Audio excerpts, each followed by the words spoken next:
अस्सलामुअलैकुम वरहमतुल्लाहि वबरकातुहू। सवाल ये है कि नमाज तरावी की नीयत करने का क्या तरीका है, नमाज तरावी की नीयत किस तरह की जाए।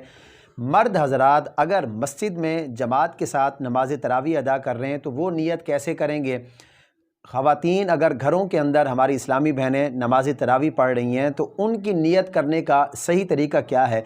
नमाज तरावी के हवाले से आज की इस वीडियो में ये अहम तरीन मसला हम जानेंगे। आपसे गुजारिश है कि अगर आपने अभी तक हमारे YouTube चैनल को सब्सक्राइब नहीं किया तो जल्दी से सब्सक्राइब फरमा लें। इंशाअल्लाह अज़्ज़ व जल पूरा रमज़ान आपके साथ रोज़े के तमाम तर इंतहाई अहम मसाइल, तरावी के, सदका फ़ितर के और दीगर अहम मसाइल आपके साथ शेयर किए जाएंगे। तो जल्दी से हमारे चैनल को सब्सक्राइब फरमा लें, बेल आइकन को ज़रूर प्रेस कीजिएगा ताकि हमारी हर वीडियो का नोटिफिकेशन बर वक्त आपको मिल सके और आप उससे फ़ायदा हासिल कर सकें। नमाज तरावी की नीयत करने का क्या तरीका है। देखें, पहले तो हम ये जान लेते हैं कि नीयत किसे कहते हैं। याद रखिएगा, नीयत ये दिल के पुख्ता इरादे का नाम है। आप कोई भी नमाज पढ़ रहे हैं तो उस नमाज का इरादा आपके दिल में होना चाहिए, यही आपकी नीयत है। हाँ, अगर ज़ुबान से आप नीयत करना चाहते हैं तो ज़ुबान से नीयत के अल्फाज को अदा करना ये मुस्तहब अमल है, वगरना नीयत असल में ये दिल के पुख्ता इरादे का नाम है। मर्द हज़रात अगर मस्जिद में जमात के साथ इमाम साहब की इक्तदा में नमाज तरावी पढ़ रहे हैं तो वो इस तरह नीयत करेंगे कि नीयत करता हूँ मैं 2 रकात नमाज तरावी वास्ते अल्लाह के, मुँह मेरा काबा शरीफ की तरफ, बंदगी अल्लाह ताला की, पीछे इस इमाम की इक्तदा की नीयत करेंगे और उसके बाद फिर तकबीर तहरीमा कहते हुए अपनी नमाज को शुरू कर देंगे। और अगर 20 रकातों की नीयत भी एक साथ करना चाहें, क्योंकि नीयत क्या है, दिल के पुख्ता इरादे का नाम है। शुरू में ही आपके जो है वो दिल में ये इरादा है कि आपने 20 रकात नमाज तरावी पढ़नी है तो आप एक साथ भी नीयत कर सकते हैं।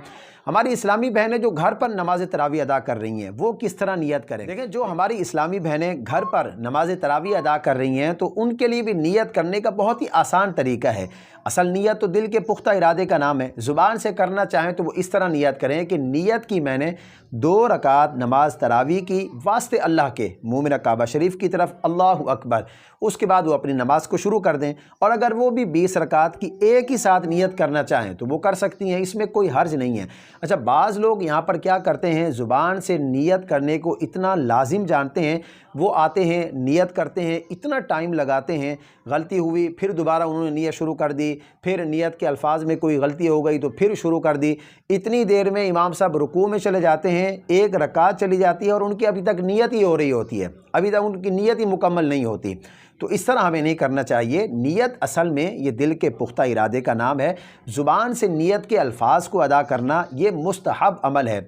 हमारा कोई इस्लामी भाई अगर वो मस्जिद में आया है नमाज़ पढ़ने के लिए, उसके दिल में इरादा है कि वो जमात के साथ इमाम की इक्तदा में नमाज़ पढ़ रहा है तो यही उसके लिए नीयत है। हमारी कोई इस्लामी बहन घर में नमाज तरावी पढ़ रही है, वो खड़ी है, उसने मुसल्ला बिछाया है, वज़ू किया है, ये सारे मामलात किए हैं, तो यही नीयत है कि वो नमाज तरावी पढ़ रही है, तो ये नीयत आपके लिए काफ़ी है। ज़ुबान से नीयत के अल्फाज को अदा करना ये मुस्तहब अमल है। मैं उम्मीद करता हूँ नमाज तरावी का ये इंतहाई अहम मसला आपकी समझ में आ गया होगा। इस क्लिप को अपने दोस्तों के साथ ज़्यादा से ज़्यादा शेयर कीजिए ताकि उनके इल्म में भी इजाफ़ा हो सके, वो इस पर अमल करेंगे तो आपको भी इसका सवाब होगा। मुझे अपनी ख़ास दुआओं में ज़रूर याद रखें। अल्लाह पाक हम सबको इस माह मुबारक की बरकतें और अज़मतें नसीब फरमाए।